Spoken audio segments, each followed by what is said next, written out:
Bonjour, bonjour, bienvenue sur la chaîne EasyZen. Aujourd'hui, nous allons parler de stratégie pour l'année 2024. Vous avez suivi pour la plupart mes premières vidéos un peu chaotiques pour le mois de janvier.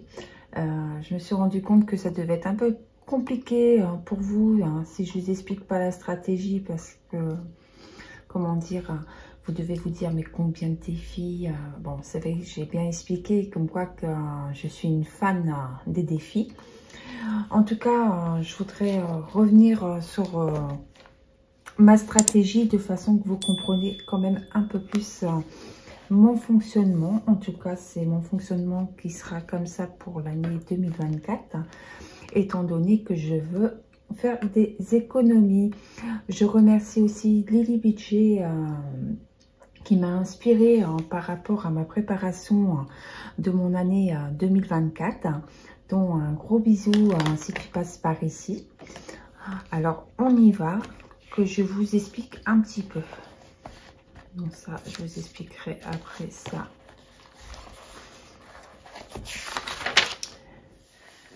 Donc, si vous voulez, c'est là que je fais un gros bisou à Lily Budget. J'ai repris un peu son tableau, en fait, avec les objectifs que je me donnais. Donc, j'ai pris mon classeur d'épargne. Donc, il y a Thaïlande, Islande, Grand Ouest américain. Ça, il n'y a pas de surprise pour les gens qui me suivent, parce que, étant donné que je suis une personne qui adore les voyages, donc, je vais essayer de me donner les moyens d'eux. En entendant, mes objectifs premiers étaient 16 000 euros. 900, ça va pas être possible tout simplement, même cette somme là je suis pas certaine du coup, mais comme vous savez j'aime bien voir grand, donc pourquoi pas. Fonds d'urgence j'ai mis 1000 euros, imprévu 1000 euros, les poubelles 200, les frais de voiture 200, un achat d'une voiture j'ai mis que 1000 euros pour cette année 2024, en sachant que c'est sur plusieurs années que je mets de l'argent de côté. La déco maison 300, le boost Noël à 800 euros, l'électricité 200, l'eau 200, 800 euros pour la santé, le bien-être 400 euros, le dernier voyage 500, les taxes 400, les réserves de course 550, les réserves d'imprévu 800, réserve resto 150, réserve marché 100 et réserve shopping 300. Donc ça, ce sont mes objectifs pour l'année 2024. Maintenant, c'est me donner les moyens d'y arriver. Le tableau de Lily dont faisait la différence, et c'est pas mal non plus, entre les épargnes que je vais réussir à mettre directement au début du mois pour atteindre mes objectifs. Attention, l'Islande, c'est prévu pour mes 50 ans en 2025. La Thaïlande, ben, c'est notre histoire. Pour l'instant, rien n'est sûr parce que vu comment on voulait faire, on s'était déporté un peu sur le Sri Lanka. Simplement, ben, le budget n'est pas atteint, donc automatiquement, en tout cas au mois de mars, je vais voyager. Mais où je pense que la Thaïlande va devoir être remise. Donc, pour revenir à Lily Budget par rapport à son tableau, elle faisait la différence entre les épargnes, qu'est-ce qu'on met au début du mois, et également les défis. J'ai trouvé ça pas mal. Les dépenses que je vais avoir fait en 2024 et qu'est-ce qui reste, parce qu'automatiquement, c'est vrai que les épargnes, c'est fluctuant, ça bouge au cours de l'année. Et là, ça va me permettre de me remettre des objectifs pour 2025. Combien il me manque pour atteindre mon objectif et les mensualités. Donc ça, c'était mon travail fait par rapport à la base du tableau proposé par Lily Budget.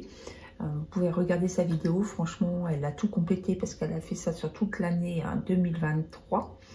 Donc c'est super sympathique. De mon côté, j'ai repris également... je me suis fait un tableau, en tout cas ça me parle pour moi, je sais pas. J'ai repris un peu tout le système, le tableau Lily de base, entre guillemets, en remettant toutes mes catégories. Par contre, j'ai fait janvier jusqu'en décembre et en divisant épargne et défis. Ça me permet de savoir un peu combien j'ai mis en épargne au départ. Le mois de janvier a été fluctuant pour moi, c'est pour ça que je reprends tout de zéro à partir de cette vidéo pour que vous arriviez à suivre, hein, parce que maintenant, quand je ferai des choses hors caméra, je me filmerai et ça sera mon bêtisier de fin de vidéo. Parce que ça bouge en fait.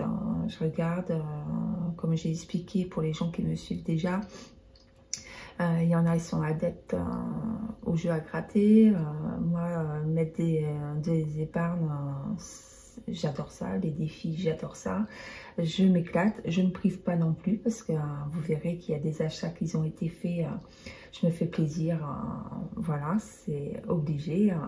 Par contre, c'est vrai que les défis, il y en a une panoplie pour les gens qui m'ont suivi. Et il y a encore des choses qui doivent arriver de blush budget, parce que voilà, j'avais envie. Je fais plaisir aussi aux petites entreprises comme ça qui se créent. Et en fait, la seule chose qui était un peu dérangeant pour moi, c'est pas de commencer autant de défis parce que je m'éclate, il n'y a pas de routine. Je passe là, j'arrive à me tenir avec un cahier. J'ai dit que pour le mois de janvier, c'était ce cahier, livre des épargnes, tome 2 que j'utilisais tout le mois. J'y arrive à m'y tenir pour l'instant. J'explique bien pour l'instant. Maintenant, j'arrive à suivre qu'est-ce que je mets en économie. Jusqu'à présent, il n'y a aucun souci pour moi. En sachant que je peux changer également de classeur si je le souhaite. En tout cas, j'essaye de vous expliquer au maximum. La seule chose qui me pose problème, le fait d'avoir plein de défis, c'est pas le fait d'en avoir plein, ça c'est pas un souci en soi. En tout cas pour moi, bien sûr il y en a, vous inquiétez pas, c'est pas parce que vous faites peu de défis que vous aurez peu d'économies, loin de là, ça n'a rien à voir. C'est moi qui aime bien m'éclater dans mes défis, mes petits challenges, mais c'est parce que je suis comme ça dans la vie de tous les jours, donc on va pas me changer et je vous demande pas non plus de changer votre façon de faire. Si ça peut vous aider à trouver des pistes, c'est parfait pour vous, c'est parfait pour moi.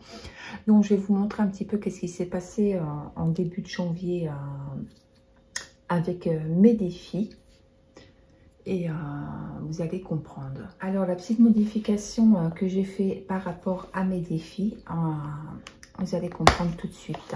Alors je vais essayer de tomber sur une enveloppe, là il y a l'argent et on va prendre celle-ci en fait, exemple. Parce que je me suis dit, en commençant plein de défis à droite, à gauche, ce qui m'amuse énormément d'ailleurs et qui m'éclate, ça veut dire que je vais avoir plein d'argent chez moi. C'est-à-dire 50 € par là, 60 € par-ci et par-là. Et en fait, ça, je ne veux pas parce que je ne veux pas trop de liquide chez moi. Et je veux des retours en banque. Donc, qu'est-ce que j'ai fait? Si vous voulez, par exemple, là, vous voyez, je l'ai marqué. Dès que j'arrive à une somme de 50 €, c'est, vous voyez, qu'il y a le plaisir d'avoir une grosse somme qu'on divise lors d'une vidéo pour mettre aux épargnes. Simplement, ben, moi, ça va être mis au fur et à mesure dès qu'il y a 50 € dans l'enveloppe. 50 ou 80, ça dépend mon inspiration du moment. Là, si on tourne un petit peu, par exemple, un défi rentrée scolaire, par exemple, c'est pour tout ce qui est pour ma sophrologie, pour mes études.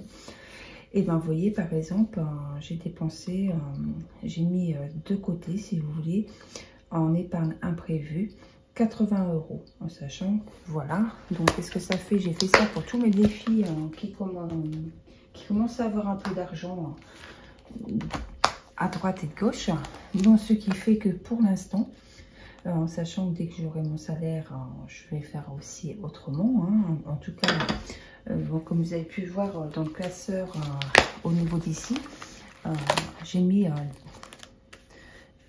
des faux billets, si vous voulez, pour quand même savoir un petit peu où je vais, comme ça, entre l'argent réel et les faux billets, on arrivera quand même à suivre combien j'ai pu mettre de côté. Donc, vous voyez, par exemple, là, pour la Thaïlande, oui, parce que mon classeur d'épargne, ça, c'est mon classeur d'épargne, ça fait aussi comme style défi, hein. Comme vous voyez, il n'y a rien de spécial. C'est spécial chez moi, voilà, mais j'assume à 200%.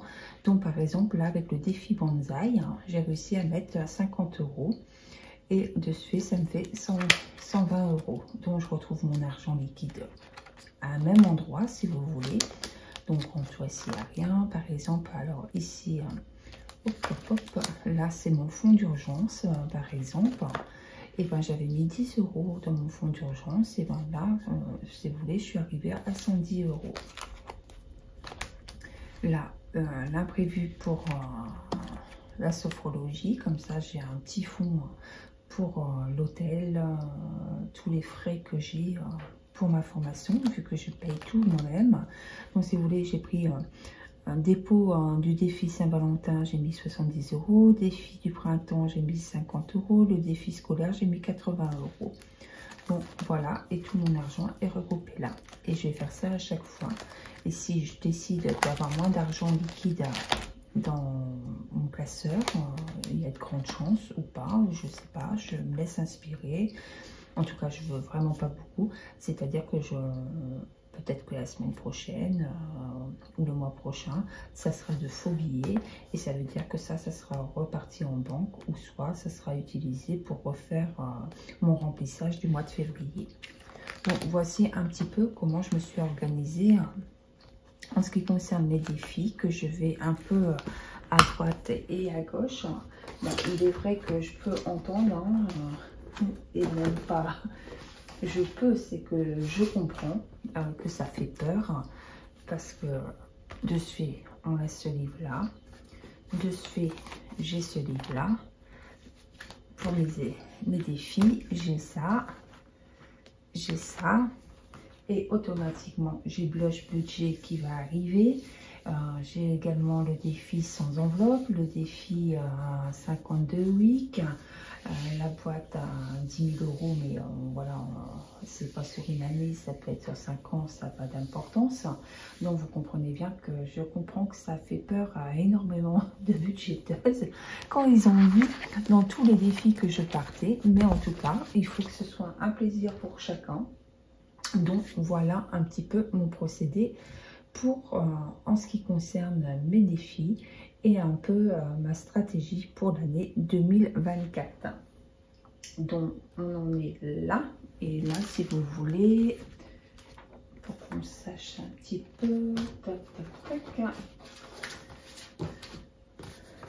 Donc je remets un peu quand même au niveau du classeur. Donc vous voyez, j'ai déjà mis plus ou moins les épargnes qu'il faudrait que j'aboutisse, en sachant que l'idéal, si je comprends bien, mais je ne fais pas comme ça non plus.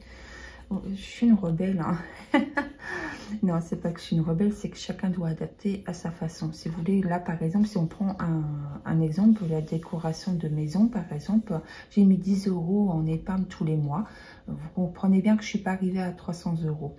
Bon, maintenant, il y en a qui vont faire 300 € divisé par 12 ou par 10 mois. Combien ça va faire par mois que vous devez mettre? Donc, pour moi, ça fait une grosse somme. Franchement, que ce soit pour la déco de maison ou que... Oups, je suis en train de craquer mon pantalon, super. Mais même si on regarde par exemple santé, j'aimerais bien avoir un petit capital de 800 € de côté. Imaginez sur 12 mois quoi.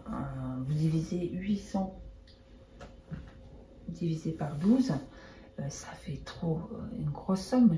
Si je fais ça, bah, automatiquement je pourrais pas mettre d'épargne dans d'autres catégories. Donc moi mon objectif c'est d'avoir ce suivi de tableau auprès de moi. Je pars sur une base que je voudrais mettre mon salaire pour les épargnes, il n'y a pas de souci jusque là, et simplement après je vais compléter avec mes défis, savoir où je dois renflouer un peu pour atteindre mes objectifs. Voilà un petit peu de mon côté comment est ma stratégie. N'hésitez pas à partager les vôtres, quels sont vos objectifs pour cette année 2024. En tout cas, je vous fais des gros bisous et je vous dis à très vite sur Easy Zen. Ciao, ciao.